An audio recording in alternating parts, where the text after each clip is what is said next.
اللہ تبارک و تعالیٰ نے ہر انسان کو ہر لحاظ سے ایکول ہی پیدا کیا ہے، مگر جو شخص اللہ کے حکم کے مطابق زیادہ محنت کرتا ہے اسے دوسرے انسانوں پر برتری مل جاتی ہے۔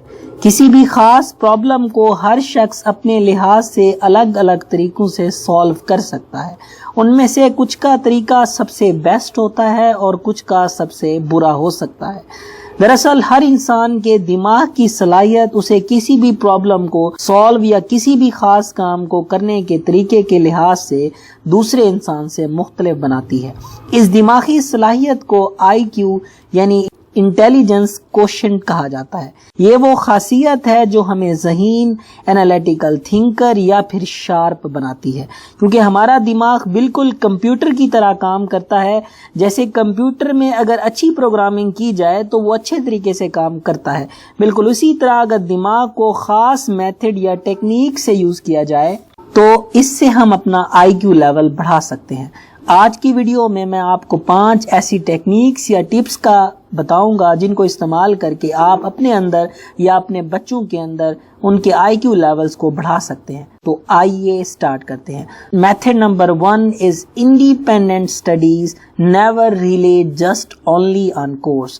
ہم میں سے اکثر لوگوں کا نظریہ ہے کہ سکول یا یونیورسٹی میں حاصل کیے جانے والے گریڈ ہمارے آئی کیو لیول کو ظاہر کرتے ہیں، جو کہ ایک غلط سوچ ہے۔ آئی کیو لیول یعنی ہماری دماغی صلاحیت ہمارے خاص قسم کے نیورونز پر منحصر کرتی ہے، جن کو ہم اسٹڈیز یا انٹلیکچوئل لیول کی مدد سے بڑھا سکتے ہیں۔ سو always try to do independent studies۔ ہاں، یہ بات درست ہے کہ ہم جتنا زیادہ تعلیم حاصل کریں گے ہمارا آئی کیو لیول اتنا ہی بڑھے گا، لیکن آج ہم جس دور میں جی رہے ہیں وہاں آپ کو انفارمیشن ہر جگہ سے مل سکتی ہے۔ مثال کے طور پر آپ انٹرنیٹ پر کوئی ایک لفظ لکھیں، اس کے بارے میں آپ کے پاس ہزاروں آپشن موجود ہوتے ہیں، ان میں سے ضرور کسی ایک نے آپ کے سوال کے مطابق ضرور جواب دیا ہوتا ہے۔ یعنی آپ ضروری نہیں ہے کہ آئی کیو لیول بڑھانے کے لیے ہزاروں روپے خرچ کر کے کوئی ڈگری حاصل کریں یا کوئی کورس کریں۔ اب آپ کے پاس انٹرنیٹ یا بکس کی فارم میں ہزاروں آپشنز موجود ہیں جن کو آپ بآسانی سے اپنی چوائس کے مطابق بغیر کسی پریشر کے اویل کر سکتے ہیں، جبکہ اس کے مقابل سکول میں آپ پر بکس کا پریشر، امتحانات کی سٹریس وغیرہ بھی ہوتی ہے۔ تو American study of neuro sciences کے مطابق آزادانہ طریقے سے تعلیم حاصل کرنے سے آئی کیو لیول میں 19% تک اضافہ ہو جاتا ہے۔ اس کے برعکس سکول کے کورسز سے آپ کا آئی کیو لیول 70% تک بڑھ سکتا ہے۔ آپ نے سنا ہوگا کہ جتنے بھی دنیا میں کامیاب لوگ گزرے ہیں انہوں نے کسی سکول سے تعلیم حاصل نہیں کی، بلکہ انہوں نے خود سے اپنے آپ کو ایجوکیٹ کیا، وہ مسلسل پڑھتے رہے اور ان کی اس عادت نے ان کو کامیابی دلائی۔ جو لوگ آزادانہ اسٹڈی کرتے ہیں ان پر کوئی پریشر نہیں ہوتا، وہ زیادہ سے زیادہ انفارمیشن گین کرتے ہیں، اس طرح ان کا آئی کیو لیول بڑھ جاتا ہے۔ ٹپ نمبر 2 یا technique number 2 is eat balance and nutrition rich diet. انسان کی صحت کا تعلق اس کی خوراک، اس کی لائف سٹائل کے ساتھ ڈائریکٹلی ہوتا ہے، اور ہمارا آئی کیو لیول ہماری مینٹل ہیلتھ پر منحصر کرتا ہے، اور ہماری مینٹل ہیلتھ ہماری ڈائٹ سے بہت زیادہ متاثر ہوتی ہے۔ اگر ہماری ڈائٹ میں نیوٹرینٹس پورے ہوں تو ہماری مینٹل ہیلتھ فٹ رہے گی، جو ہمارے آئی کیو لیول کو بڑھا دے گی۔ ارسٹول یونیورسٹی کے ریسرچرز کے مطابق وہ بچے جو چپس، چاکلیٹ اور کیک کا استعمال زیادہ کرتے ہیں ان کی انٹیلیجنس زیادہ ڈیمیج ہوتی ہے، اور اگر ہم فیٹی اور فاسٹ فوڈ والی خوراک استعمال کریں تو ہماری برین کی ڈیولپمنٹ پراپر نہیں ہو پاتی، اور جس کی وجہ سے ہمارا آئی کیو لیول بھی ڈسٹرب ہوتا ہے۔ اور جو لوگ ہائی پروٹین اور زنک سے بھرپور فوڈ استعمال کرتے ہیں ان کا آئی کیو لیول بآسانی بڑھ جاتا ہے۔ اس لیے آپ کو چاہیے کہ اپنے بچوں کو پراپر بیلنس ڈائٹ دیں تاکہ ان کو تمام نیوٹرینٹس پورے ملیں اور ان کی مینٹل ہیلتھ بہتر ہے۔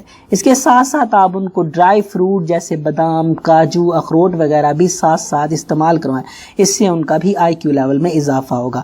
اس کے ساتھ آپ فریش ویجیٹیبلز جیسے گاجر، کھیرے، گوبھی، پالک بھی لازمی ڈیلی خوراک کا حصہ بنائیں، کیونکہ ان میں vitamin A, vitamin B, vitamin C کے بلڈ سیلز اور نرو سیلز کی ڈیولپمنٹ اور ریپیئرنگ میں حصہ لیتے ہیں۔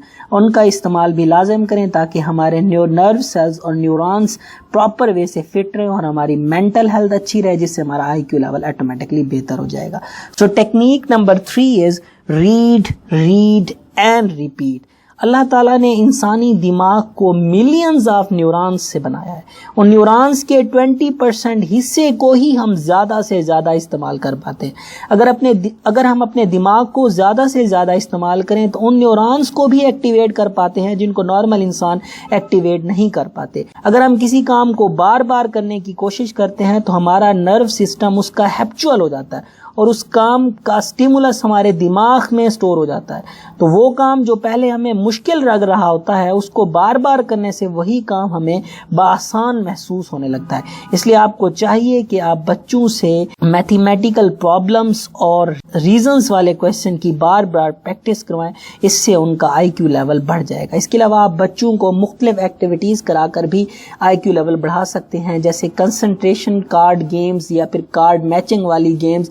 جتنا ہو سکے آپ بچوں سے کام کی پریکٹس کروائیں. جتنا آپ زیادہ کام کو ریپیٹ کریں گے اس سے ان کے نیورونز زیادہ ایکٹیویٹ ہوں گے. جتنا نیورونز زیادہ ایکٹیویٹ ہوں گے اتنا مائنڈ زیادہ طریقے سے کام کرے گا. And that is the final point کہ read and repeat will leads to increase in I Q level.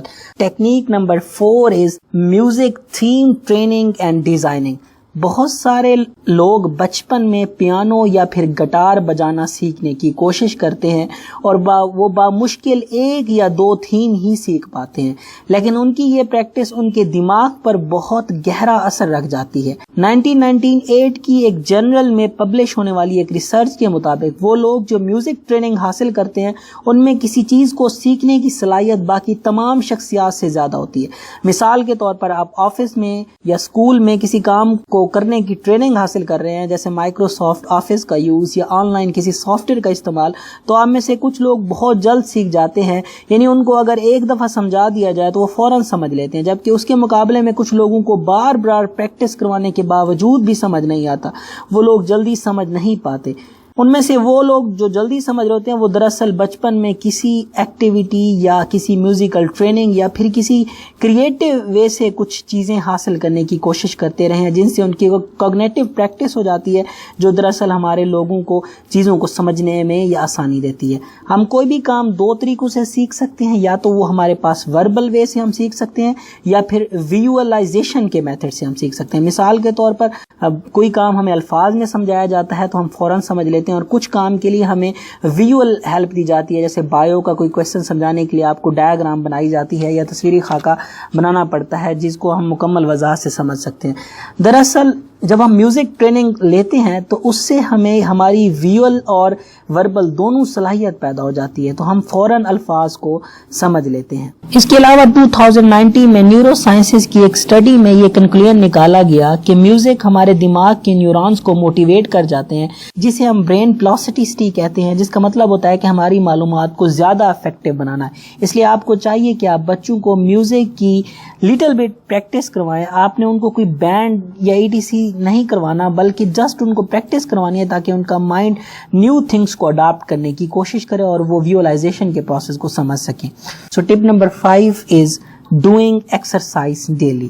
Neuro scientist سمجھتے ہیں کہ کوئی بھی شخص اپنے آئی کیو لیول کو ایکسرسائز یعنی ایروبک ریسپائریشن یا کارڈیو ایکسرسائز کے ذریعے بڑھا سکتا ہے. کسی بھی قسم کی کارڈیو ایکسرسائز ہمارے بلڈ میں آکسیجن کی سپلائی بڑھاتی ہے جو ہمارے برین میں زیادہ مقدار میں چلی جاتی ہے، جس سے ہمارا برین زیادہ افیکٹو وے سے کام کرتا ہے. آپ نے آبزرو کیا ہوگا کہ بہت سے لوگ گھروں میں گارڈننگ کرتے ہیں تو ان کو بھی کسی قسم کے دماغی مسائل کا سامنا نہیں کرنا پڑتا.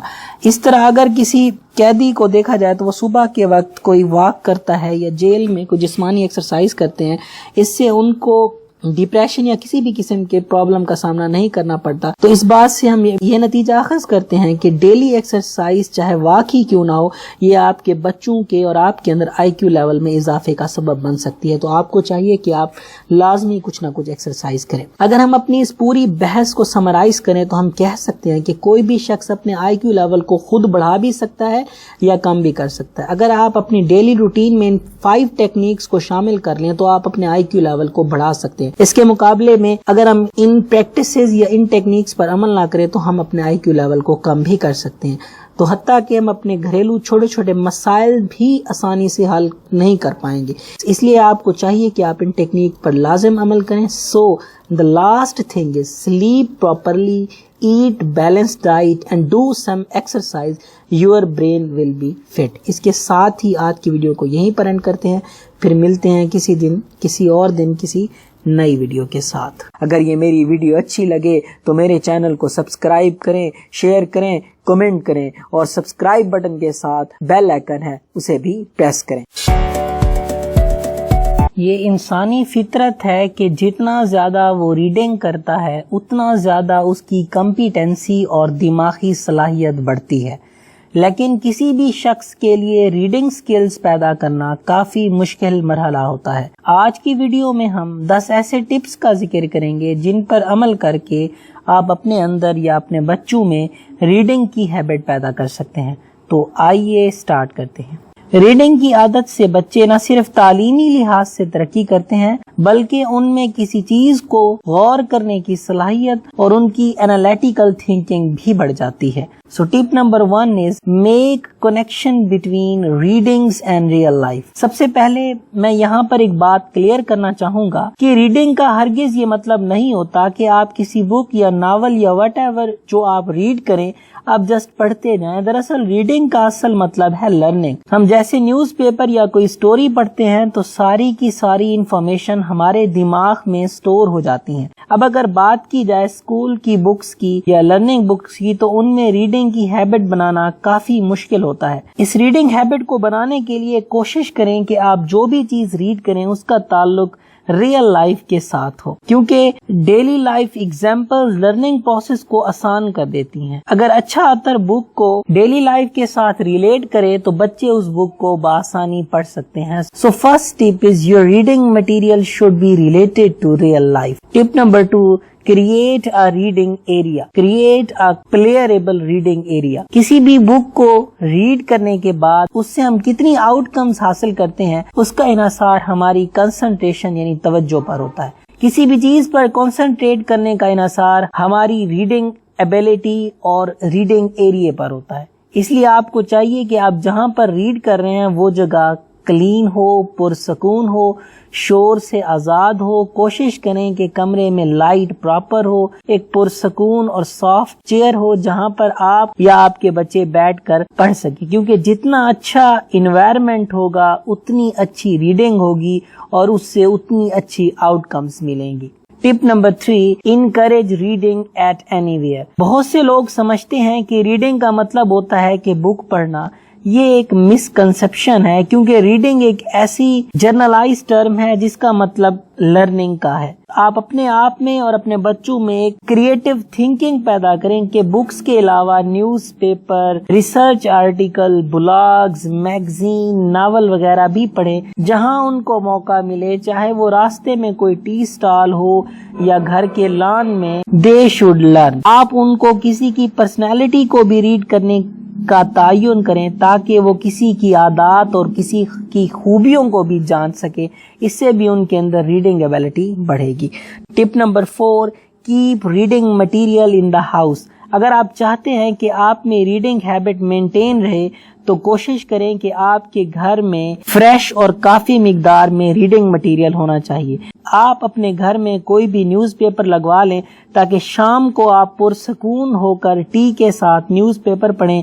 آپ کے گھر میں جتنا بھی زیادہ بکس اور ریڈنگ مٹیریل ہوگا اتنا ہی آپ میں ریڈنگ انٹرسٹ ڈیولپ ہوگا، کیونکہ variety in books increases reading habit. آپ جب گھر میں بکس رکھیں گے تو آپ کے بچوں کے مائنڈ ایک بات ذہن نشین ہو جائے گی کہ ریڈنگ صرف سکول میں نہیں ہوتی بلکہ یہ کہیں بھی ہو سکتی ہے، گھر میں بھی ہو سکتی ہے. So tip number 5، visit your local library.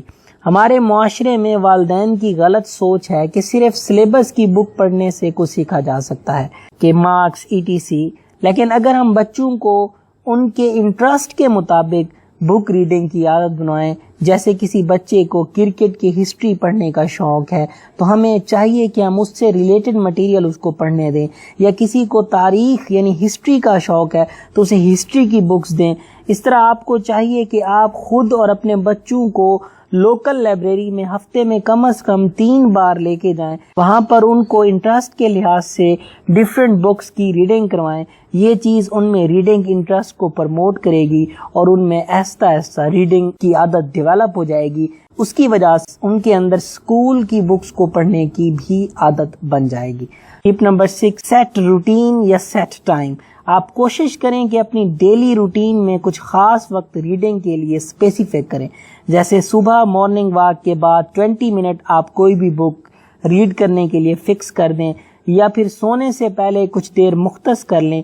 آپ کی یہ روٹین پرماننٹ ہونی چاہیے جو کہ کسی بھی وجہ سے ختم نہ ہو. یہ انسانی دماغ کی صلاحیت ہے کہ جب ہم کوئی چیز روزانہ کام کرتے ہیں تو ہم اس کے ہیبچول ہو جاتے ہیں. تو جب بھی ہم ڈیلی بک ریڈ کریں گے تو ہمارا مائنڈ اس کو as a daily work routine سمجھے گا اور ہم بور نہیں ہوں گے. اس طرح ریڈنگ کی ہیبٹ ہم میں کریٹ ہو جائے گی. Tip number 7، reduce watching television and spending time on internet. آپ چاہتے ہیں کہ آپ میں بک ریڈنگ یا ریڈنگ ایبلٹی بڑھے تو آپ کو چاہیے کہ آپ ٹیلی ویژن دیکھنا کم سے کم کریں اور انٹرنیٹ کے استعمال کو بھی کم سے کم کریں. آپ کے لیے ٹی وی یا انٹرنیٹ کی عادت چھوڑنا مشکل ہو سکتا ہے، مگر جو ٹائم آپ انٹرنیٹ پر سکرولنگ کرتے گزارتے ہیں وہی ٹائم آپ کچھ ریڈنگ میں صرف کر سکتے تھے. انٹرنیٹ میں فالتو وقت گزارنے سے آپ میں سستی اور فرسٹریشن پیدا ہو جاتی ہے. انسان زیادہ وقت انٹرٹینمنٹ میں گزار کر اپنے قیمتی وقت کو بھی ضائع کر دیتا ہے. تو ریڈنگ ہیبٹ کو پیدا کرنے کے لیے آپ انٹرنیٹ کے یوز کو بھی منیمائز کر دیں اور ٹیلی ویژن کو بھی کم سے کم دیکھیں تاکہ آپ کے پاس جو ایکسٹرا ٹائم ملے آپ اس میں کچھ نہ کچھ ریڈ کر سکیں. So tip number 8، set high goal. کسی بھی کام میں کامیابی کا انحصار ہمارے گولز اور ایمز پر ہوتا ہے. جتنا ہائی گول ہوگا اتنی زیادہ آپ محنت کریں گے اور اتنی زیادہ کامیابی کے چانسز ہوں گے. تو آپ بک ریڈنگ کی ہیبٹ پیدا کرنے کے لیے اپنے گولز سیٹ کریں کہ مثال کے طور پر آپ اس ویک میں 4 بکس پڑھیں گے، اس سال میں ان آتھر کی میں بکس پڑھوں گا وغیرہ وغیرہ. یعنی ریڈنگ کے لحاظ سے آپ کا گول ہائی ہونا چاہیے.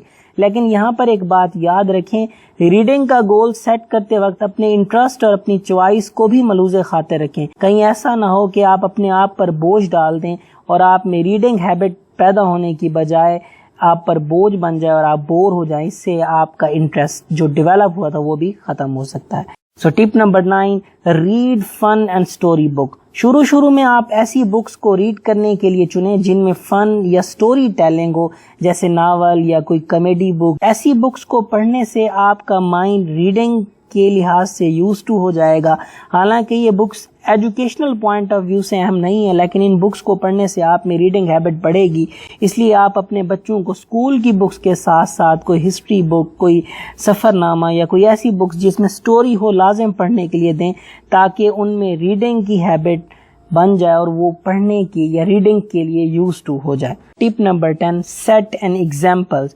ایک پرانی کہاوت ہے کہ خربوزے کو دیکھ کر خربوزہ رنگ پکڑتا ہے. یعنی ہم جس ماحول میں رہتے ہیں اس کا اثر قدرتی طور پر ہماری پرسنالٹی پر اثر انداز ہو جاتا ہے. اس لیے آپ ایسے ماحول یا ایسے دوست چنیں جن میں بکس ریڈنگ کی عادت ہو، کیونکہ جب اپنا زیادہ وقت آپ ان کے ساتھ گزاریں گے، آپ ان کو بکس پڑھتا دیکھیں گے تو آپ کے اندر بھی بک کو ریڈ کرنے کی صلاحیت ارج ہوگی. والدین اپنے بچوں کے لیے رول ماڈل ہوتے ہیں، اس لیے کوشش کریں کہ آپ ان کے سامنے کوئی بک، کوئی میگزین یا کچھ پڑھیں تاکہ ان میں یہ احساس اجاگر ہو جائے کہ reading is very important in life. تو جب آپ خود پڑھیں گے، آپ کے بچے آپ کی اس عادت کو دیکھ کر وہ بھی پڑھنے کی کوشش کریں گے تو آہستہ آہستہ ان میں بھی ریڈنگ کی ایبلٹی ڈیولپ ہو جائے گی.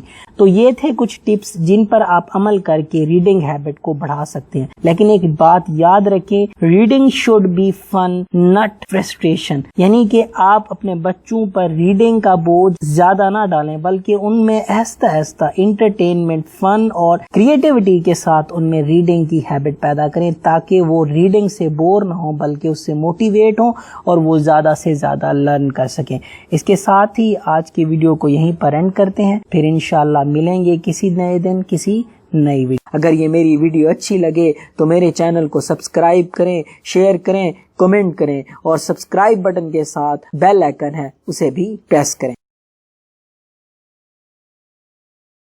کس کو پتا ہوتا ہے کہ وہ بچہ جو پورے 9 مہینے ماں کی کوکھ میں ماں کے جسم، ماں کے وجود، ماں کے خون، ماں کی قربانیوں سے اپنا وجود پاتا ہے، وہ دنیا کی ستم ظریفی کے آگے اتنا بے بس ہو جائے گا کہ ایک ہنستا مسکراتا چہرہ جو ماں باپ کی آنکھوں کا تارا ہوتا تھا، نہ جانے کب اپنی سانسوں کو ہمیشہ کے لیے بند کر کے ماں باپ کو خون کے آنسو رلا جائے گا۔ جی ہاں، یہ کوئی افسانہ نہیں بلکہ حقیقت ہے۔ ہزاروں ایسے نوجوان مرد اور عورت خودکشی کی بھینٹ چڑھ جاتے ہیں۔ میں نے آج جب نیوز میں سنا کہ بھارتی ایکٹر سشانت سنگھ نے خودکشی کر لی تو میں حیران رہ گیا۔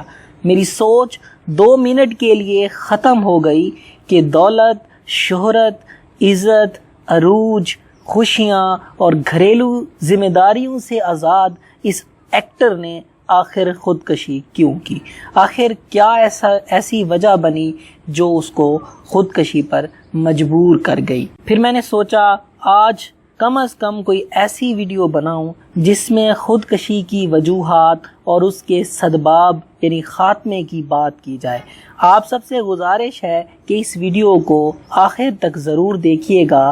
میں بذات خود ڈپریشن کا مریض رہا ہوں تو اپنی ذاتی زندگی کے تجربات سے وضاحت کروں گا کہ ہم کیسے اس خودکشی کے خیالات سے آزاد ہو سکتے ہیں۔ انشاءاللہ نہ صرف آپ بلکہ آپ کے کسی پیارے میں بھی کبھی خودکشی کا خیال ہی پیدا نہیں ہوگا۔ اگر ہو بھی جائے تو میں نے کافی ریسرچ کے بعد سائیکولوجیکل اور ایموشنل علاج بھی آخر میں بیان کیے ہیں جو انشاءاللہ آپ کے لیے کافی مفید ہوں گے۔ تو آئیے پھر سٹارٹ کرتے ہیں۔ سب سے پہلے ہم وہ پاسبل ریزنز ڈسکس کرتے ہیں جو سوسائڈ اٹیک کی طرف لے جاتے ہیں، جو کہ NHS national health service UK نے بیان کی ہیں۔ ان کو سٹیپ بائی سٹیپ میں بیان کروں گا۔ ہر انسان کی نفسیات اور اس کی ایموشنز کو سمجھنا بہت مشکل ہے۔ یہی وجہ ہے کہ کسی بھی شخص کی خودکشی کی وجہ کو تلاش کرنا اتنا آسان نہیں ہوتا۔ یعنی کسی ایک شخص کے لیے ضروری نہیں کہ خودکشی کی ایک ہی وجوہات ہوں۔ ہر شخص کی ذاتی زندگی، اس کی تربیت، اس کے فیملی ریلیشن اور بہت سے فیکٹرز ایک دوسرے سے مختلف ہوتے ہیں، تو اس لحاظ سے سوسائڈ کی وجوہات بھی مختلف ہو سکتی ہیں۔ لیکن ریسرچرز نے کچھ ایسی وجوہات بھی بیان کی ہیں جو تقریباً خودکشی کی ممکن ریزنز میں سے ہو سکتی ہیں، تو ہم ان کو ایک ایک کر کے ڈسکس کرتے ہیں۔ Number 1، depression and mental illness. خودکشی کی سب سے بڑی اور ممکنہ وجہ ڈپریشن یا کوئی بھی دوسری دماغی بیماری ہو سکتی ہے، جس میں خوف، فوبیاز وغیرہ شامل ہیں۔ ہمارا المیہ یہ ہے کہ ہمارے معاشرے میں ڈپریشن اور دماغی امراض کو توجہ سے ڈیل ہی نہیں کیا جاتا۔ زیادہ تر لوگ ڈپریشن اور مینٹل النس کو بیماری ہی نہیں سمجھتے، جبکہ لوگ اس بیماری کو ڈرامے بازی کا نام دیتے ہیں۔ بعض اوقات تو اس بیماری کو یہ سمجھا جاتا ہے کہ مریض اپنی ذاتی خواہشات کی تکمیل کے لیے یہ ڈرامہ کر رہا ہے۔ کیونکہ بذات خود میں 7 سال سے ڈپریشن کا مریض ہوں، یقین کریں باقی افراد کو تو چھوڑیں، والدین کو بھی یقین دلاتے دلاتے انسان موت کے قریب چلا جاتا ہے۔ ڈپریشن یعنی مایوسی کسی بھی شخص کے جذبات، امید اور جینے کے احساس کو ختم کر دیتی ہے۔ انسان کو ایسا محسوس ہوتا ہے جیسے میری زندگی میں سب کچھ چھین گیا ہے، زندگی میرے لیے کبھی بھی نارمل نہیں ہوگی۔ میں کچھ ایسے ممکن سوال آپ کے ساتھ شیئر کروں گا جو ڈپریشن میں انسان کے دماغ میں چل رہے ہوتے ہیں۔ سب سے پہلے انسان کو محسوس ہوتا ہے کہ میں دوسروں پر بوجھ بن چکا ہوں، میں ناکام ہو چکا ہوں، کسی کو بھی میری ضرورت نہیں ہے، اب اس زندگی میں میرے جینے کا کوئی فائدہ نہیں ہے، میں اپنے اس مسائل، اس پرابلم میں سے کبھی نہیں نکل سکوں گا۔ اسے ایسے محسوس ہوتا ہے جیسے میں نے زندگی میں اپنا سب کچھ ختم کر دیا ہے، اور وہ یہ سمجھنے لگتا ہے جو ابھی میرے ساتھ ہو رہا ہے شاید ہمیشہ ایسا ہی ہوتا رہے گا. پھر اسے یہ بھی محسوس ہوتا ہے کہ میرے ارد گرد میرے فیملی ممبرز، میرے رشتہ دار، میرے پیرنٹس کو میرا احساس ہی نہیں ہے. اور بعض اوقات اس کے اندر ایک خاص احساس پیدا ہو جاتا ہے کہ میں مر کر انہیں یہ احساس دلاؤں گا کہ میں یہ کر سکتا تھا، انہوں نے میرا ساتھ نہیں دیا. یعنی اس کے اندر ایک ریونج، ایک بدلے کی چاہت پیدا ہو جاتی ہے، جو وہ یہ چاہتا ہے کہ میں اپنی موت کے ذریعے لوگوں کو بتاؤں گا. یہ ممکنہ سوالات ہیں جو اس کے ذہن میں چل رہے ہوتے ہیں. ڈپریشن کے علاوہ کچھ دوسرے امراض ایسے بھی ہیں جیسے خوف، فوبیا وغیرہ، وہ سوسائڈل اٹیک کی طرف لے جاتے ہیں. ان میں سے کچھ 2 ایسے مرض ہیں جو خودکشی کی ممکنہ وجہ ہو سکتے ہیں، جن کو میں یہاں بیان کروں گا. پہلے نمبر پر شیزوفرینیا. یہ ایک ایسی بیماری ہے جس میں انسان کو خود بخود آوازیں سنائی دیتی، جو بعض اوقات اتنی خطرناک ہو سکتی ہیں کہ انسان کو اپنی آواز ایسی سنائی دیتی ہے جس میں خود کو مارنے کی جستجو ہوتی ہے. یعنی انسان کو محسوس ہوتا ہے کہ اگر وہ خود مر جائے گا تو وہ اپنے مسائل سے چھٹکارا پا لے گا. اس کے علاوہ ایک اور بیماری جس کا نام بائی پولر ڈس آرڈر ہے، یہ بھی سوسائڈل اٹیک کی طرف لے جاتی ہے. یہ ایک ایسی بیماری ہے جس میں انسان کا موڈ یعنی مزاج ہر وقت تبدیل ہوتا رہتا ہے. کبھی انسان کا مزاج اتنا اچھا ہوتا ہے کہ وہ اپنے آپ کو بہت خوش محسوس کرتا ہے اور فوراً ہی اگلے لمحے اس کا مزاج اتنا غمگین، اتنا سیڈ ہو جاتا ہے کہ وہ اپنے آپ کو تنہا محسوس کرتا ہے. یہ بیسیکلی دماغ کے اندر کچھ کیمیکلز یا کچھ ہارمونز کے ڈس آرڈر کی وجہ سے یہ پرابلم ہو سکتا ہے. تو جب تک ہم مینٹل ڈس آرڈر اور النس کو، بیماری یعنی ان کے علاج کی طرف نہیں جائیں گے تو ہم سوسائڈل اٹیک کو کم نہیں کر سکتے. تو یہ پہلی ریزن ہے. اگر کوئی ڈپریشن کا شکار ہے، اگر کوئی مینٹل ڈس آرڈر کا شکار ہے تو آپ ڈاکٹر سے رجوع کریں اور اس کا علاج کرنے کی کوشش کریں. اب ہم دوسری جو پاسبل ریزن ہو سکتی ہے وہ کوئی پرانی سٹریس ہو سکتی ہے، کوئی خاص ایسا واقعہ جو ماضی میں، پاسٹ میں کسی انسان کے ساتھ ہوا ہو، وہ بھی سوسائڈل اٹیک کی طرف لے کے جا سکتا ہے.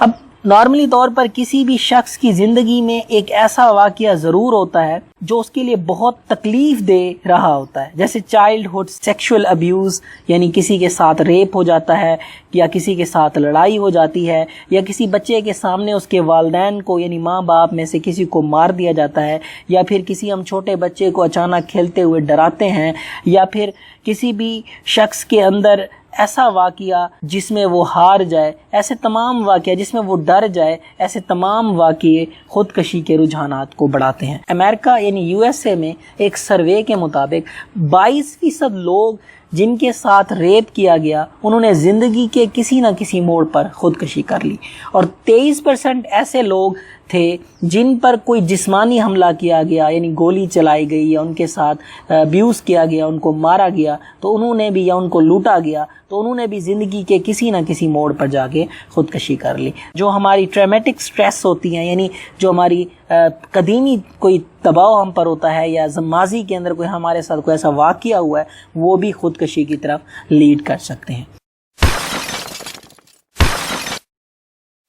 تیسری بڑی اور سب سے ممکن وجہ جو کسی بھی شخص میں خودکشی کے رجحان کو بڑھا سکتی ہے وہ ڈرگز اور الکوہل کا زیادہ استعمال ہے. کیونکہ ڈرگز اور الکوہل انسان کے دماغ، انسانی سوچ کو اتنا متاثر کر دیتی ہیں کہ انسان جذبات، احساسات سے محروم ہو جاتا ہے، جو یقیناً اسے تنہائی کی طرف لے جاتا ہے. تو ڈاکٹرز کے مطابق وہ لوگ جو ڈپریشن کے مریض ہیں ان کو ڈرگز اور الکوہل کا استعمال بالکل بھی نہیں کرنا چاہیے. اور یہاں پر میں ایک بات ضرور کروں گا کہ شراب نوشی اور ڈرگز پوری دنیا کے لیے نقصان دہ ہیں، اور پوری دنیا اس کے استعمال اور اس کے ہیلتھ ایشوز پر بات کرتی ہے، اور ہمارے اسلام میں بھی اس کو حرام قرار دیا گیا ہے. پھر پتہ نہیں لوگ اسے کیوں استعمال کرتے ہیں، یعنی پیسوں کے عوض آخر لوگ موت کو کیوں خریدتے ہیں. یہ ایک ہمارے لیے ایک بہت بڑا سوال ہے، اور ہمیں سوچنا چاہیے کہ ہم اپنی ہیلتھ ایشوز پر، اپنی ہیلتھ کے لیے کتنی ہم کیئر کر سکتے ہیں.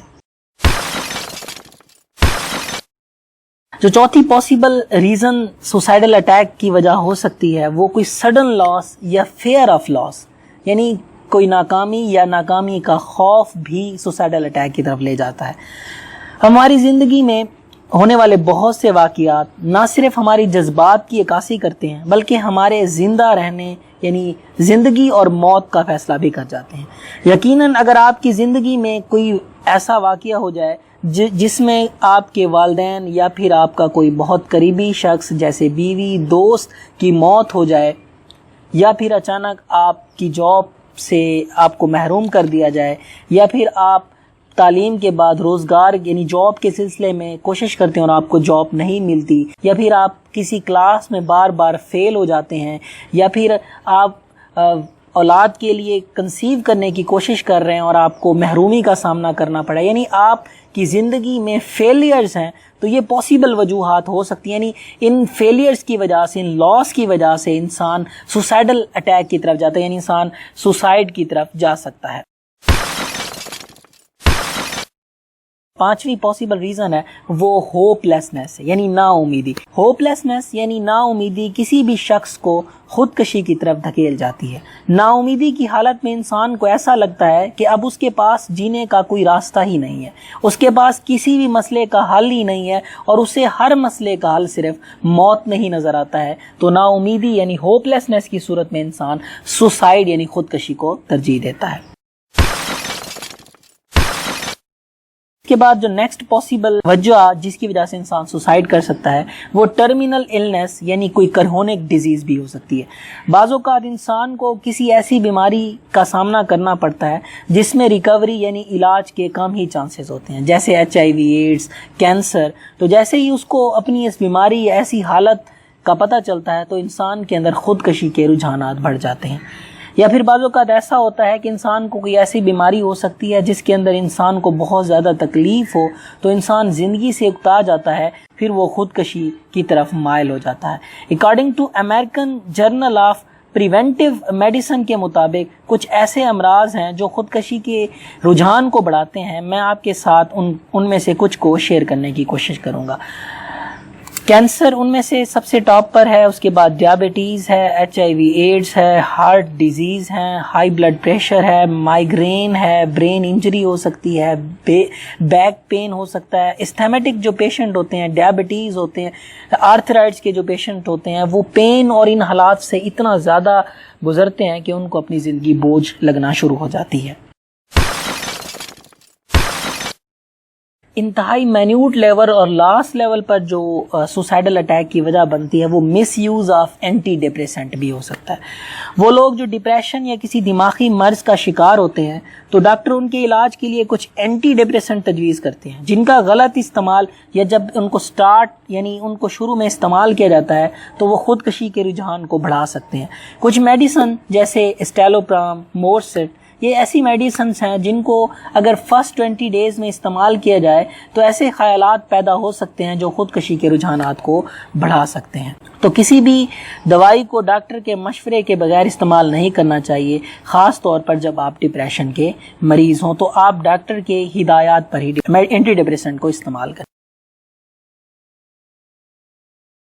اگر یہ میری ویڈیو اچھی لگے تو میرے چینل کو سبسکرائب کریں، شیئر کریں، کمنٹ کریں، اور سبسکرائب بٹن کے ساتھ بیل آئیکن ہے اسے بھی پریس کریں۔ آج ہم کھانے پکانے سے لے کر مریض کے آپریشن تک جس پرابلم کا سلوشن ڈھونڈنا چاہیں ہم جسٹ یوٹیوب میں ٹائپ کرتے ہیں how to cook a biryani, how to dash dash dash, اور اس کے ساتھ ہی ہمارے پاس کئی آپشن موجود ہوتے ہیں، اور ہم یوٹیوب کو استعمال کرتے ہوئے نہ صرف اسٹڈی حاصل کر سکتے ہیں بلکہ ڈیلی لائف کا کوئی بھی مسئلہ ہو یوٹیوب پر آپ کو ضرور مل جائے گا۔ حالانکہ 2005 میں یوٹیوب کی بنیاد رکھنے والے جواد کریم کو خود ایک باکسنگ میچ کی ویڈیو بھی انٹرنیٹ سے ڈھونڈنے سے نہیں مل رہی تھی، جس سے متاثر ہو کر اس نے اپنے دو ساتھیوں اسٹیو چین اور چیڈ ہرلی کے ساتھ مل کر ایک ویب سائٹ کی بنیاد رکھی۔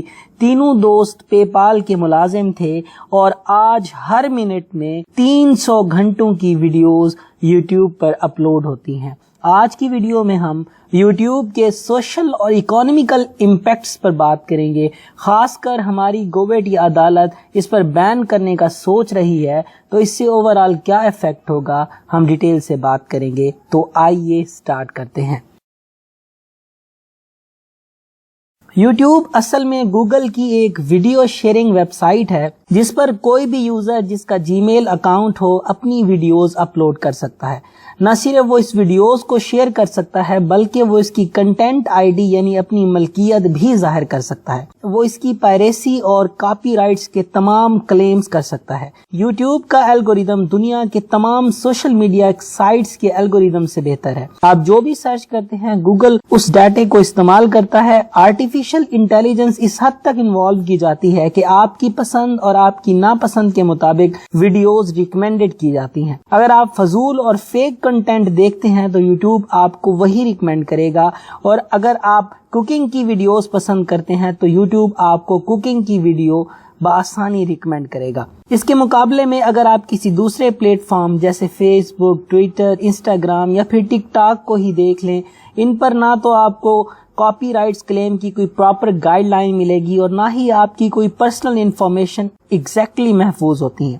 ٹک ٹاک کے بارے میں کہا جاتا ہے کہ یہ آپ کی پرسنل انفارمیشن بہت سے لوگوں اور ڈفرینٹ ڈپارٹمنٹس کے ساتھ شیئر کرتا ہے. یوٹیوب کی سب سے بیسٹ چیز یہ ہے کہ اس پر آپ کے کنٹینٹ کو ویلیو دی جاتی ہے. آپ ایک ٹیچر ہیں یا سوشل میڈیا انفلوئنسر یا کوئی بھی آرٹسٹ، آپ کے کام کی نہ صرف یوٹیوب حفاظت کرتا ہے بلکہ آپ کو فری میں آپ جتنی مرضی چاہیں ویڈیو اپلوڈ کر سکتے ہیں، ایک سپیس پرووائڈ کرتا ہے. بیسیکلی یوٹیوب آپ کو ڈیجیٹلائز ورلڈ کے اندر ایک شاپ کھولنے کا اجازت دیتا ہے.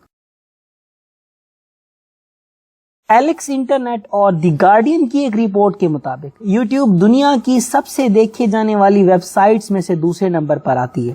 یہ نہ صرف ہمیں معلومات فراہم کرتی ہے بلکہ انتہائی ایکسپینسو کورسز بھی فری میں فراہم کرتی ہے. آپ چاہے جس مرضی فیلڈ کے ہیں، کسی بھی ٹاپک کو پڑھنا چاہیں، آپ اس ٹاپک کی ویڈیوز یوٹیوب سے آسانی سے ڈھونڈ سکتے ہیں. آپ کسی بھی MBBS ڈاکٹر سے پوچھ لیں تو وہ آپ کو یہ ضرور کہے گا کہ ڈاکٹر نجیب کے لیکچر کی مدد سے میں نے MBBS میں کافی بہتری لائی تھی. یوٹیوب نے لوگوں اور اداروں کو ایک دوسرے کے ساتھ کنیکٹ ہونے میں بھی مدد کی ہے. جیسے یونیورسٹی اور یونیورسٹی کے اسٹوڈنٹس کسی بھی ٹیچر کا اگر لیکچر پہلے توجہ سے نہیں سن سکتے تو وہی لیکچر بعد میں یوٹیوب پر سن سکتے ہیں، کیونکہ کچھ یونیورسٹیز جیسے MIT اپنے تمام لیکچرز یوٹیوب پر اپلوڈ کرتی ہیں. یوٹیوب نے بہت سارے سوشل ایشوز پر اویئرنیس بھی اجاگر کی ہے، جیسے سوسائیڈ، ہراسمنٹ اور مورل ویلیوز، ایتھکس، اسلام etc. تو الغرض یوٹیوب نے ہمیں زندگی کے ہر شعبے میں انفارمیشن فراہم کی ہے. اگر ہم اکانومیکلی بات کریں تو یوٹیوب ایک بہت اچھا پلیٹ فارم ہے جہاں پر کوئی بھی انڈیپینڈنٹ شخص نہ صرف اپنا کنٹینٹ کریٹ کر سکتا ہے بلکہ وہ اپنے کنٹینٹ کو کمرشلائز کر کے لاکھوں بھی کما سکتا ہے. اس کے علاوہ یوٹیوب برانڈ سے خود ایڈز لے کر اس کنٹینٹ کریئٹر کی ویڈیوز پر دکھا کر اس کنٹینٹ کریئٹر کو پے کرتی ہے، جس سے بہت سارے لوگ اپنا گھر چلا رہے ہیں. اس وقت انڈیا سب سے زیادہ یوٹیوب سے ارننگ کما رہا ہے. پاکستان کی بات کی جائے تو پاکستان میں تقریباً $400 ملین یوٹیوب سے سالانہ کمائے جاتے ہیں. یہ وہ فورن ایکسچینج ہے جس کی ہمارے ملک کو اشد ضرورت ہے. ورلڈ ڈیجیٹلائز کنٹری کی طرف جا رہی ہے، اور جہاں پر کنٹینٹ کو، جہاں پر کسی سوشل میڈیا انفلوئنسر کو ویلیو دی جاتی ہے، اس کے کنٹینٹ کو لوگ دیکھتے ہیں تو برانڈز اس پر فوکس کرتے ہیں اور اس سے ڈیجیٹلائز کرنسی اس ملک کے اندر آتی ہے. اس سے ہمارا اکنامیکل گروتھ میں اضافہ ہوتا ہے. آپ چاہے جس کلاس کے اسٹوڈنٹ ہیں، PG سے لے کر گریجویشن، ماسٹر، PhD تک، ہر سبجیکٹ سے ریلیٹڈ کسی بھی ٹاپک پر آپ کو کوئی انفارمیشن چاہیے، اس ٹاپک کے بارے میں کوئی بھی چیز آپ کو یوٹیوب پر ضرور مل جائے گی. مزے کی بات یہ ہے کہ یوٹیوب ایک ایسا پلیٹ فارم ہے جس میں آپ کو تمام سبجیکٹس کے ٹیچر آپ کی اپنی زبان میں ہی مل جاتے ہیں. اگر یوٹیوب کو ایجوکیشنل ہب کہا جائے تو یہ بالکل بھی بجانا ہوگا، کیونکہ یوٹیوب پر جب کوئی اچھا ٹیچر لیکچر اپلوڈ کرتا ہے تو اسے نہ صرف اسٹوڈنٹ شیئر کرتے ہیں بلکہ اس سے متاثر ہو کر اس کے فین بن جاتے ہیں اور اس کو مکمل فالو کرتے ہیں. اس طرح اس ٹیچر کی کمرشل ویلیو یعنی پروفیشنلزم بھی بڑھ جاتا ہے. مثال کے طور پر آپ گرافک ڈیزائننگ GUI یا آپ اڈاپ پریمیئر پرو کو سیکھنا چاہتے ہیں تو پاکستان کے اندر JFX مینٹور کے نام سے ٹیچر عمران صاحب بہت اچھا پڑھاتے ہیں. آپ ان کے لیکچر سن کر اڈاپ پریمیئر پرو، آفٹر افیکٹ، فوٹوشاپ وغیرہ آسانی کے ساتھ سیکھ سکتے ہیں. اب FSC میٹریکولیشن یا گریجویشن کی بات کریں تو آپ کو خان اکیڈمی، سبق.PK یا ورچوئل یونیورسٹی کے تمام لیکچرز آپ کو یوٹیوب پر اردو زبان میں مل جائیں گے. آپ آسانی کے ساتھ ان لیکچرز کو سن سکتے ہیں اور سمجھ سکتے ہیں. اس کے علاوہ بہت سارے انڈین ٹیچرز بھی ہیں جن کو آپ آسانی کے ساتھ سمجھ سکتے. تو یوٹیوب کی مدد سے ایجوکیشن کے حوالے سے بہت کچھ انفارمیشن لے سکتے. یوٹیوب ایک ایسا پلیٹ فارم ہے جس میں ویورز اور کنٹینٹ کریٹر کے درمیان ایک ریلیشن بن جاتا ہے، کیونکہ ویورز نہ صرف کنٹینٹ کو سنتے ہیں یا دیکھتے ہیں بلکہ ان سے متاثر بھی ہوتے ہیں اور وہ اپنی لائف پر اس کا امپیکٹ بھی لیتے ہیں. جیسے اکثر آپ نے دیکھا ہوگا کہ کوئی ڈرامہ یا کوئی مووی یا کوئی سیریل ہٹ ہو جائے تو بچے اور بڑے سب اس کو دیکھتے ہیں، اس کو فالو کرتے ہیں، اس کا اسکیچ اپنی لائف کے اندر انوالو کرتے ہیں، اس کے ڈائلاگ بولتے ہیں وغیرہ وغیرہ. تو اگر یوں کہا جائے کہ یوٹیوب نے ہمارے ریلیشنز کو تبدیل کر دیا ہے، ہماری پرسیپشن اور ہمارے ریلیشن میں انوویشن آ چکی ہے. دیکھیں پہلے لوگ صرف ایک ٹی وی چینل کو دیکھتے تھے، بعد میں جب زیادہ ٹی وی چینل آ گئے تو لوگوں کی کیوریوسٹی بدل گئی، ان کی چوائسز بدل گئی. تو پروڈکشن ہاؤسز نے اپنا معیار، اپنا کنٹینٹ کو زیادہ ویلیو دینا شروع کر دی، انہوں نے اچھا کنٹینٹ کریٹ کیا. اس طرح ہمارے اندر اتنی اویئرنیس آ چکی ہے کہ ہم اس کنٹینٹ یا اس چیز کو دیکھنے کی کوشش کرتے ہیں جو ہمیں افیکٹو نظر آتا ہے. اگر کوئی چیز ہمیں افیکٹو نظر نہیں آ رہی تو ہم اس کو چھوڑ دیتے. یوٹیوب نے ہمارے سوشل کنسیپٹس کو بھی ویلیو دی اور اس سے بھی ہماری سوشل لائف بہتر ہوئی ہے. اگر یوٹیوب کو پاکستان یا کسی بھی کنٹری میں بین کیا جائے تو یاد رکھیں کسی بھی کنٹینٹ کریٹر کا اتنا نقصان نہیں ہوگا جتنا ایک سٹوڈنٹ، ایک لرنر یا کسی بھی عام شہری کو ہوگا. کیونکہ جو ایک ریسرچر ہوتا ہے یا اسٹوڈنٹ ہوتا ہے اسے ویلیو یا انفارمیشن کی ضرورت ہوتی ہے، جبکہ کنٹینٹ کریٹر کو اس سے کوئی فرق نہیں پڑتا کیونکہ he will move to another platform. جیسے وہ اگر یوٹیوب بین ہوتی ہے تو وہ فیس بک پر چلا جائے گا، اگر خدا نہ خاصا فیس بک بین ہو جائے تو وہ انسٹاگرام، یعنی اس کے پاس ہزاروں آپشنز ہیں. لیکن اگر یوٹیوب بند ہوتی ہے تو سب سے پہلے ہمارا ایجوکیشنل سسٹم فلاپ ہو جائے گا، کیونکہ 90% اسٹوڈنٹ یوٹیوب سے ہی لیکچر حاصل کرتے ہیں. اس کے علاوہ اکثر لوگ cooking, home remedies, short terms material, short cut method, الگ زندگی کے ہر پہلو کا مسئلے کا حل یوٹیوب پر تلاش کرنے کی کوشش کرتے ہیں. میرے لحاظ سے کسی بھی مسئلے کا حل اس کو بند کرنا نہیں ہوتا. یہ بالکل ایسا ہی ہے کہ اگر کوئی ڈکیٹ بینک کو لوٹتا ہے تو ہم یہ کہیں جی ہم بینک کو بند کر دیتے ہیں، ڈکیٹ کو نہیں پکڑتے. عزت مآب مائی لارڈ جج صاحب، اگر آپ برا نہ مانیں تو ایک بات عرض کروں، چوری کرنے والے کے ہاتھ کاٹے جائیں، نہ کہ جس کے ہاں چوری ہوئی ہے کہ اسے کہا جائے کہ وہ اس علاقے کو چھوڑ جائے. یہ بالکل ایسے ہی ہے کہ اگر آپ کو لگتا ہے کہ یوٹیوب پر لوگ فیک کنٹینٹ کریٹ کرتے ہیں، جھوٹی خبریں پھیلاتے ہیں، ججز پر بات کرتے ہیں، آرمی پر بات کرتے ہیں، تو آپ ان کو پکڑیں ایز کمپیئر کہ آپ پوری یوٹیوب کو بین کر دیں. جو فالس کریٹر ہیں، جو فیکس کریٹر ہیں، وہ بذات خود ہی ان کو یوٹیوب کا الگوریدم ڈیفیم کر دیتا ہے، ان کو ڈی موٹیویٹ کر دیتا ہے. ہاں میں مانتا ہوں کہ یوٹیوب پر ایک ڈارک سائڈ بھی ہے جس پر آپ کو فیک، جھوٹی، من گھڑت سٹوریاں ملیں گی. آپ کو بتاتا چلوں کہ وہ لوگ اپنی موت خود مر جاتے ہیں، کیونکہ کوئی بھی شخص کسی کو صرف ایک بار بے وقوف بنا سکتا ہے، بار بار نہیں. اگر کوئی شخص کسی جھوٹے تھمبنیل کی وجہ سے کسی ویڈیو کو کلک بھی کر لیتا ہے اور اسے چند سیکنڈ دیکھتا ہے تو یوٹیوب کا الگوریدم اسے اٹھا کر ایسے پھینکتا ہے یوٹیوب پر پھر نظر ہی نہیں آتی اور وہ دب ہی جاتی ہے. میرا یہ ماننا ہے کہ یوٹیوب صرف اس چینل کو سسٹینیبل گروتھ پرووائڈ کرتا ہے جس کا کنٹینٹ ریئل ہو، انوویٹو ہو، جس کے اندر کوئی ویلیو ہو. تو میرے لحاظ سے کسی بھی ایپ یا کسی بھی پلیٹ فارم کو بین کرنے کی بجائے اس کی ایجوکیشن دی جائے تو زیادہ بہتر ہوگا. جیسے لوگوں کو پتا ہے کہ اسموکنگ ڈینجرس ہے، پھر بھی فیکٹریاں موجود ہیں، پھر بھی سگریٹ کی خرید و فروخت ہوتی ہے، تو کیوں نہ ایسا کیا جائے کہ ہم ایجوکیشن دیں اور معاملات کو حل کرنے کی کوشش کریں. And the final thing I will say, let make the people educated so that they watch just only the real and actual content and the fake content dies itself. اس کے ساتھ ہی آج کی ویڈیو کو یہیں پر اینڈ کرتے ہیں. یہ ملتے ہیں پھر کسی دن نئی ویڈیو کے ساتھ. اگر یہ میری ویڈیو اچھی لگے تو میرے چینل کو سبسکرائب کریں، شیئر کریں، کمنٹ کریں اور سبسکرائب بٹن کے ساتھ بیل آئیکن ہے اسے بھی پریس کریں.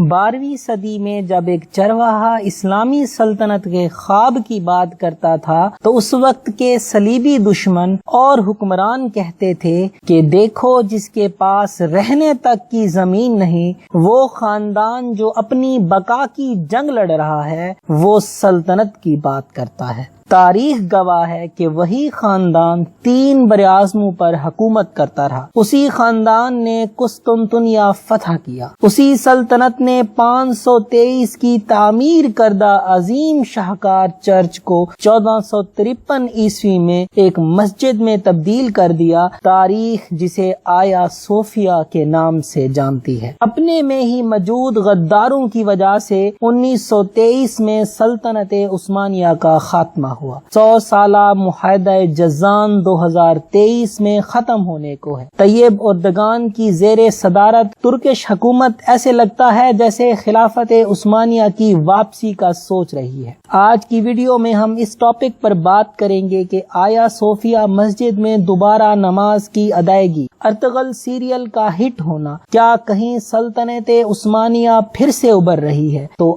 آئیے سٹارٹ کرتے ہیں. اگر ہم تاریخ کے کچھ واقعات کا ذکر کریں تو ان میں قسطنطنیہ کی فتح سب سے پہلے نظر آتی ہے. قسطنطنیہ جسے موجودہ استنبول کہا جاتا ہے دراصل 330 عیسوی میں یونانی اور رومن امپائر کا کیپٹل تھا جسے تاریخ بیزنٹائن امپائر کے نام سے جانتی ہے. اسی سلطنت نے 337 عیسوی میں ایک عظیم الشان چرچ کی تعمیر کرائی جسے Church of the Holy Wisdom کا نام دیا گیا، جسے عام لوگ آیا صوفیہ چرچ کا نام سے پکارتے تھے. اس وقت کا یہ عظیم شاہکار 900 سال تک عیسائیت کے نام رہا. جب ارطغرل غازی کے بیٹے عثمان نے خلافت عثمانیہ کی بنیاد رکھی تو اس کی خواہش تھی کہ وہ قسطنطنیہ کو فتح کرے. سن 1452 عیسوی میں سلطان محمد فاتح نے آخرکار ارطغرل کے خواب کو پورا کر دیا. سلطنت عثمانیہ نے قسطنطنیہ کو فتح کر کے یورپ کو ہلا کر رکھ دیا اور قسطنطنیہ کا نام بدل کر استنبول رکھ دیا گیا اور مسلمان یوں پوری دنیا پر راج کرنے لگے. قسطنطنیہ کی فتح نبی کریم صلی اللہ علیہ وآلہ وسلم کی ایک حدیث کے عین مطابق تھی اور یوں 500 سال تک یہی چرچ آیا صوفیہ مسجد کے نام سے منسوب رہا اور یہاں پر اللہ اور اللہ کے رسول کا ذکر جاری رہا. تاریخ گواہ ہے کہ مسلمانوں کو شکست تب ہی ہوئی جب ہمارے اندر اپنے غدار پیدا ہوئے. خلافت عثمانیہ میں جب تک غداروں کے سر قلم ہوتے رہے سلطنت عروج میں رہی. جیسے ہی غداروں کو چھوڑا گیا تو سلطنت تباہ و برباد ہو گئی. سلطنت عثمانیہ نے اسلام کا پرچم مشرق سے مغرب کے ہر کونے تک لہرایا. 1818 عیسوی میں سعودی عرب کے موجودہ فرما روا شاہ سلمان کے پردادا کو آیا صوفیہ مسجد کے عین سامنے عبرت کا نشانہ بنا دیا گیا. ان کا سر کردوغلو کی طرح قلم کر دیا گیا. یہی واقعہ سعودیہ اور ترکش کے درمیان ہمیشہ سے تنازعات کا باعث رہا ہے. 1924 میں خلافت عثمانیہ کا خاتمہ ہوا. سعودی عرب نے برطانیہ کا ساتھ دیا اور امریکہ کی کٹ پتلی بن کر وہ الگ ریاست تو بنا گئے لیکن اسلامی خلافت کے نام و نشان تک کو مٹا گئے جسے آج طیب اردگان شاید واپس لانا چاہتے ہیں. سیکنڈ ورلڈ وار میں جب خلافت عثمانیہ کا خاتمہ ہوا تو استنبول موجودہ ترکی کا دارالحکومت کو ایک سیکولر ریاست میں تبدیل کر دیا گیا. ایک ایسی ریاست جس میں نہ تو مذہب کی بات ہوگی اور نہ ہی مذہبی پیروکار کی. اس وقت ایک معاہدہ طے پایا گیا جو سوئٹزرلینڈ کے شہر لوزائن میں طے پایا گیا جسے لوزائن ایگریمنٹ یا معاہدہ جزان کا نام دیا گیا جس میں 143 آرٹیکلز تھے. خلافت عثمانیہ کو توڑ دیا گیا. اسے چھوٹی چھوٹے اسلامی ممالک جیسے مصر، ایران، عراق، سعودی عربیہ، لبنان وغیرہ میں تقسیم کر دیا گیا۔ اس معاہدے میں سب سے زیادہ نقصان ترکی کو ہوا۔ تمام اسلامی مقامات جیسے مساجد وغیرہ کو میوزیم میں تبدیل کیا گیا، جس میں آیا صوفیہ مسجد سہر فہرست ہے۔ اس معاہدے میں طے پایا گیا کہ ترکی اپنے ملک میں موجود قیمتی ذخائر جیسے سونا، چاندی، کول وغیرہ نہیں نکال سکے گا۔ کوئی دوسرا ملک اگر ترکی کی حدود استعمال کرے گا تو ترکی اس سے ٹیکس نہیں لے گا۔ الغرض یہ معاہدہ ترکی کے لیے کسی زنجیر سے کم نہ تھا، کیونکہ اس وقت کے حکمران سمجھتے تھے کہ ترکی اپنی موت آپ مر جائے گا، لیکن وہ کہاں جانتے تھے کہ جن کے دلوں میں اللہ بسا ہو وہ زنجیر بھی توڑ دیتے ہیں۔ اور بس 2023 میں یہ معاہدہ ختم ہونے والا ہے۔ یہی وجہ ہے کہ ترکی کے صدر آپ کو سر اٹھاتے نظر آتے ہیں۔ اس موجودہ دور میں اگر کوئی ایک لیڈر جو عالم اسلام کی قیادت کر سکتا ہے وہ ہیں ترکی کے صدر طیب اردگان۔ کشمیر کا معاملہ ہو یا فلسطین پر ظلم کی بات ہو یا پھر برما میں مسلمانوں پر مظالم کا ذکر، آپ کو ہر جگہ طیب اردگان بات کرتے نظر آئیں گے۔ طیب اردگان کی کاوشوں کے نتیجے میں 2014 میں ارطغرل غازی شروع کیا گیا۔ ارطغرل غازی صرف ڈرامہ نہیں ہے، یہ دراصل مسلمانوں کی تربیت ہے کہ مسلمان اپنے آباء و اجداد کو دیکھے، اپنی اصلیت کو پہچانے۔ واشنگٹن انسٹیٹیوٹ کے اسکالر سونر گو نے دی نیو سلطان کے نام سے طیب اردگان کے لائف سٹائل پر ایک بک لکھی ہے، جس میں انہوں نے لکھا کہ ترک صدر کی خارجہ پالیسی اس بات کا واضح ثبوت ہے کہ وہ مسلمانوں کو ایک پلیٹ فارم پر اکٹھا کرنا چاہتے ہیں۔ دراصل طیب اردگان کی اس خواہش کے پیچھے خلافت عثمانیہ کی بحالی کا خواب ہے۔ طیب اردگان نے ایک تقریب میں کہا، جب تک شیر خود اپنی تاریخ لکھنا شروع نہیں کرے گا تب تک اس کے شکاری ہیرو بناتے دکھائے جاتے رہیں گے۔ تو اگر یوں کہا جائے کہ ڈرامہ ارطغرل غازی خلافت عثمانیہ کی بحالی کے لیے ایک تربیت گاہ ہے تو غلط نہ ہوگا۔ سیکولرزم کے حامی اور اسلام دشمن عناصر کو ارطغرل غازی سے نفرت تو تھی ہی تھی، لیکن جب آیا صوفیہ مسجد کو 86 سال بعد میوزیم سے دوبارہ مسجد میں تبدیل کیا جانے لگا تو پوری دنیا کو آگ لگ گئی۔ لیکن مرد مجاہد طیب اردگان نے کسی کی پرواہ کیے بغیر 24 جولائی جمعے کی نماز میں تلاوت کلام پاک سے خود اس کا باقاعدہ افتتاح کیا۔ طیب اردگان کا کہنا تھا کہ آیا صوفیہ مسجد تو ابتدا ہے، ہمارا اگلا قدم تو مسجد اقصیٰ ہے۔ آیا صوفیہ مسجد کی خاص بات یہ ہے کہ یہ واحد مسجد ہے جس میں قبلہ اول اور موجودہ حرم دونوں ایک ہی سیدھ میں ہیں، یعنی نمازی جب اس میں نماز ادا کرتے ہوئے سجدہ کرتا ہے تو اس کا رخ بیک وقت دونوں قبلوں کی طرف ہوتا ہے۔ اگر یوں کہا جائے کہ آیا صوفیہ کی بحالی ترکوں کو اپنی خلافت کی بحالی کا پہلا قدم ہے تو یہ بات بالکل درست ہوگی۔ اگر ہم اب بات کریں طیب اردگان کی اسٹریٹجی کی تو ترکی صدر طیب اردگان کی خارجہ پالیسی کی آپ تعریف کیے بغیر آگے جا ہی نہیں سکتے، کیونکہ اقوام متحدہ کے اجلاس میں کشمیر کی بات کرتے ہیں، فلسطین پر مظالم کی وہ بات کرتے ہیں۔ ان کی مین اسٹریٹجی کی بات کی جائے وہ دراصل خلافت عثمانیہ کی واپسی کے خواہش مند ہیں، ترکی کے اوپر کیے جانے والے مظالم کا بدلہ لینا چاہتے ہیں۔ جیسے ہی 2023 میں معاہدہ جازان ختم ہوگا، ترکی سب سے پہلے اپنی قیمتی ذخائر کو نکالے گا، اسے دنیا میں بیچ کر لاکھوں زر مبادلہ کمائے گا۔ ترکی کی حدود کوئی بھی ملک مفت میں استعمال نہیں کر سکے گا۔ ہاں، میں مانتا ہوں کہ موجودہ حالات میں ترکی پوری دنیا سے مقابلہ نہیں کر سکتا، مگر جب ارادے پختہ ہوں، دلوں میں اللہ کا نام ہو تو 313 کی فوج بھی ہزاروں کے لشکر کو ہرا دیتی ہے۔ تو انشاءاللہ ایک مرتبہ پھر طیب اردگان کے زیر اثر ترکی ضرور ابھرے گا۔ اب آخر میں اگر ہم بات کریں ترکش اور سعودی عربیہ کے معاملات کی تو واضح طور پر کہا جا سکتا ہے کہ ہمیشہ سے ترکی اور سعودی فرما رواؤں کی جنگ رہی ہے۔ معاملہ اس وقت پیک پر پہنچا جب 1818 میں شاہ عبداللہ بن سعود نے خلافت عثمانیہ کے خلاف بغاوت کی تو 1818 عیسوی میں شاہ عبداللہ کا سر قلم کر دیا گیا۔ 1818 کے بعد 1871 میں پھر سعودی عرب کو الگ ملک کی بنانے کی کوشش کی گئی، لیکن خلافت عثمانیہ کے محافظوں نے اس خواب کو بھی چکنا چور کر دیا اور سعودی غداروں کو شکست کا سامنا کرنا پڑا۔ لیکن تیسری مرتبہ 1924 میں ترکی خلافت عثمانیہ کا جب خاتمہ ہوا تو سعودی عرب معرض وجود میں آیا۔ تو اگر موجودہ حالات کی بات کی جائے تو سعودی عرب کبھی بھی ترکی کے ساتھ نہیں دے گا، لیکن یہاں ایک فرق واضح ہے کہ سعودی حکومت عیاش اور امریکہ کی غلام ہے، جبکہ ترکی حکمران آزاد اور اسلام کی سر بلند کرنے کے خواہاں ہیں۔ تو اللہ تعالیٰ سے دعا ہے کہ اللہ اسلام اور اس کے حامیوں کی حفاظت فرمائے، آمین۔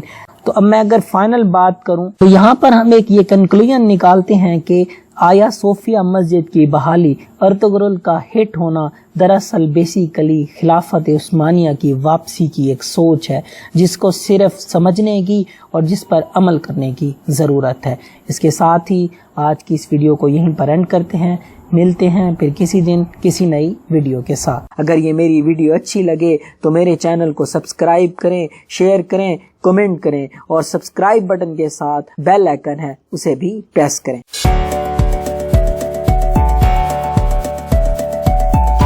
بسم اللہ الرحمن الرحیم۔ السلام علیکم dear friends and fan, I hope you will be feeling well. ایک نئی ویڈیو کے ساتھ میں آپ کو اپنے چینل پر ویلکم کرتا ہوں۔ ہم میں سے بہت سے لوگ اتنے ذہین ہوتے ہیں کہ روزمرہ کی اشیاء کا حساب کتاب سے لے کر لوگوں کے موبائل فون نمبرز تک یاد رکھتے ہیں۔ کچھ کی یادداشت اتنی تیز ہوتی ہے کہ کسی بھی عمر میں پہنچ کر وہ بچپن کا یا کسی بھی عمر کا کوئی خاص پرانا واقعہ یا پرانی بات تک یاد رکھتے ہیں۔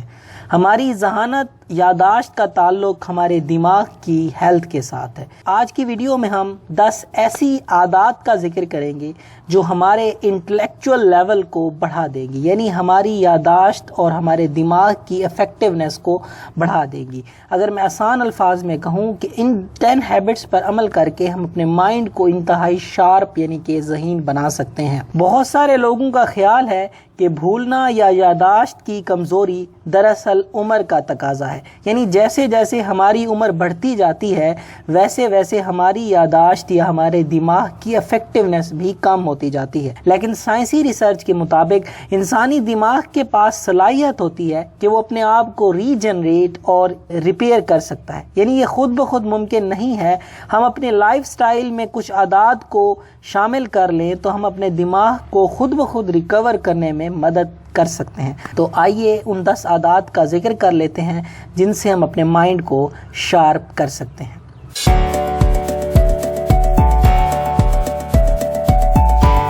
کسی بھی انسان کی ذہانت کا تعلق اس کی تعلیم اور اس کے تجربات کے ساتھ ہوتا ہے۔ ہارورڈ یونیورسٹی کی ریسرچ کے مطابق جتنی آپ کی تعلیم یا کسی کام کا تجربہ زیادہ ہوگا اتنی ہی آپ کی ذہانت اور معلومات زیادہ ہوگی۔ تو آپ کی زندگی کی ٹاپ پریورٹی زیادہ سے زیادہ سیکھنے کی ہو۔ آپ کسی بھی عمر میں کسی بھی سٹیج پر سیکھنے کے عمل کو نہ روکیں۔ اگر آپ نے سیکھنے کی عادت بنا لی تو آپ کا دماغ اتنا شارپ ہو جائے گا کہ بعض اوقات جو کام آپ کی سوچ سے آگے ہوتے تھے آپ وہی کام چند سیکنڈ میں کر رہے ہوں گے۔ تو number 1، remember try always learning something at any stage of life and it should be your top priority.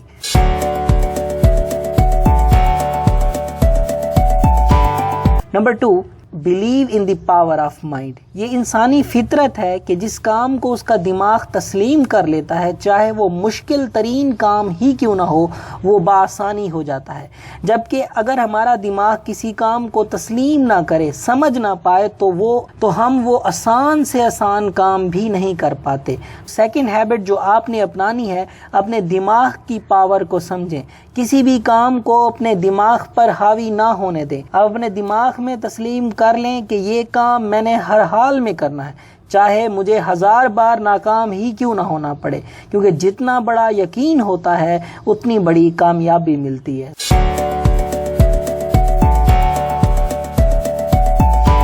Create a routine for simple things. بعض اوقات ہم معمولی سی چیزیں جیسے ویلٹ، گلاس یا پھر کوئی کاپی یا گاڑی کی کیز وغیرہ کہیں رکھتے ہیں اور بھول جاتے ہیں، یا جیسے کوئی خاص ڈے، مثال کے طور پر کسی کی برتھ ڈے وغیرہ، ان معمولی چیزوں کو بھی ہم بھول جاتے ہیں۔ آپ کو چاہیے کہ ان معمولی چیزوں کے لیے دماغ پر زور بالکل نہ دیں۔ آپ کے پاس موبائل میں کیلنڈر، لسٹ، ریمائنڈر اویلیبل ہیں، آپ ان کے ذریعے خاص ڈے کو سیو کر لیں اور آپ کے مائنڈ کو اس پر فوکس کرنے کی ضرورت ہی نہیں ہوگی۔ اور باقی چیزیں رکھ کر بھول جانے کی عادت سے بچنے کے لیے گھر میں کوئی مخصوص جگہ متعین کر لیں، جیسا کہ کیز یہاں پر رکھیں گے، گلاسز میز پر رکھ دیں گے وغیرہ وغیرہ۔ جب آپ اس قسم کی روٹین کو اپنی زندگی کا حصہ بنا لیں گے تو آپ کے مائنڈ میں ایک روٹین کریٹ ہو جائے گی جو آپ کو چیزیں کبھی نہیں بھولنے دے گی، اور آپ کے مائنڈ کو ان چھوٹی چھوٹی چیزوں کے لیے فوکس کرنے کی ضرورت ہی پیش نہیں آئے گی۔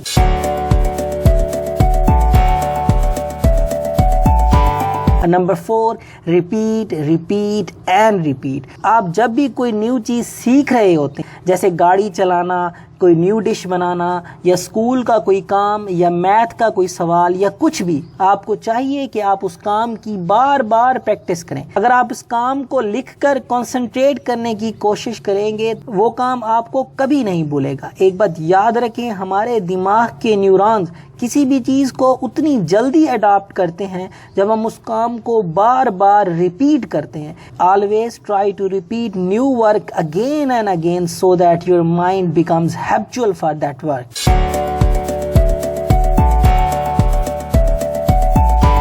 آپ نے ایک مشہور کہاوت سنی ہوگی کہ ایک صحت مند جسم میں ہی صحت مند دماغ ہوتا ہے، اور ریسرچ کے مطابق ڈیلی روٹین کی نارمل ایکسرسائزز آپ کے دماغ کی ہیلتھ کو بوسٹ کرتی ہیں، کیونکہ جب ہمارا ہارٹ اور لنگز ایکسرسائز کے دوران فریش آکسیجن ریسیو کرتا ہے تو دماغ کے نیورونز بھی موٹیویٹ ہو جاتے ہیں۔ لہٰذا آپ اپنی زندگی کا ایک ایم بنا لیں کہ کم از کم میں نے 20 منٹ ڈیلی ایکسرسائز کرنی ہے اور اپنے مائنڈ کو ریفریش رکھنا ہے۔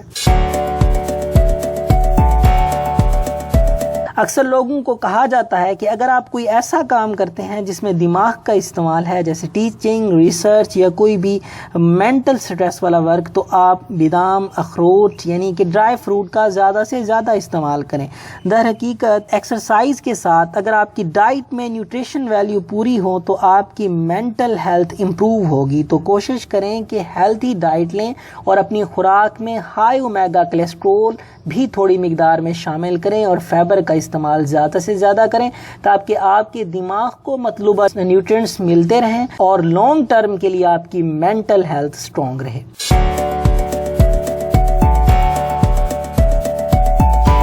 ہمارے دماغ کی افیکٹونیس کا تعلق ہماری سلیپ روٹین کے ساتھ ہوتا ہے۔ اگر ہم اگر آپ رات کو 7 سے 9 گھنٹے سوتے ہیں تو آپ کے دماغ کے نیورونز مکمل ریسٹ کی وجہ سے زیادہ افیکٹو وے سے کام کرتے ہیں، جبکہ اس کے مد مقابل اگر ہم کم سوئیں یا زیادہ سوئیں تو دونوں صورتحال میں ہمارے نیورونز یا تو کام کرنا بند کر دیتے ہیں یا پراپر ریسٹ نہ ہونے کی وجہ سے ایگزیکٹلی موٹیویٹ ہی نہیں ہو پاتے، جس کی وجہ سے ہماری مائنڈ کی افیکٹونیس کم ہو جاتی ہے۔ تو try to sleep at least 7 to 9 hours daily.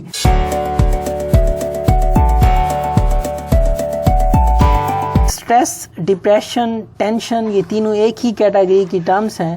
جب بھی ہم سٹریس میں ہوتے ہیں تو ہمارا دماغ ایک کیمیکل خارج کرتا ہے جس کا نام کورٹیسول ہے، جو ہمارے دماغ اور ہمارے جسم کے تمام فنکشنز کو متاثر کرتا ہے۔ تو ہمیں اپنی مینٹل سٹریس کو لازم مینیج کرنا ہے۔ مثال کے طور پر اگر ہم جس جگہ رہ رہے ہیں یا وہ حالات جو ہماری سٹریس کا باعث بن رہے ہیں ان کو ختم کریں۔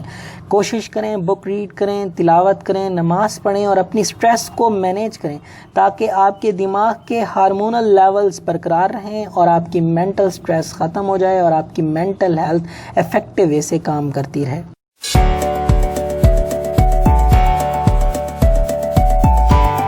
جس طرح آپ کا جسم بغیر ورزش یا پریکٹس کے پراپر کام نہیں کر سکتا، بالکل اسی طرح اگر آپ دماغ کو افیکٹو وے سے کام کروانا چاہتے ہیں تو کوشش کریں دماغ کی بھی ایکسرسائزز کریں کہ آپ کوئی مینٹل چیلنج ایکسیپٹ کریں، ان کو سولو کریں، یا پھر کمپیوٹر کی مدد سے کوئی برین گیم یا ایپ کی مدد سے زیادہ سے زیادہ مینٹل ٹیسٹس کی پریکٹس کریں تاکہ آپ کے مائنڈ کو کے اندر چیلنجز ایکسیپٹ کرنے کی عادت بن جائے اور ڈیلی لائف کے اندر اگر آپ کو کوئی مینٹل سٹریس کا چیلنج ملے تو آپ ایگزیکٹلی اس کو آسانی کے ساتھ کر سکیں. اس کے لیے بہت اچھی گیمز ہیں مینٹل ٹیسٹ کے لحاظ سے.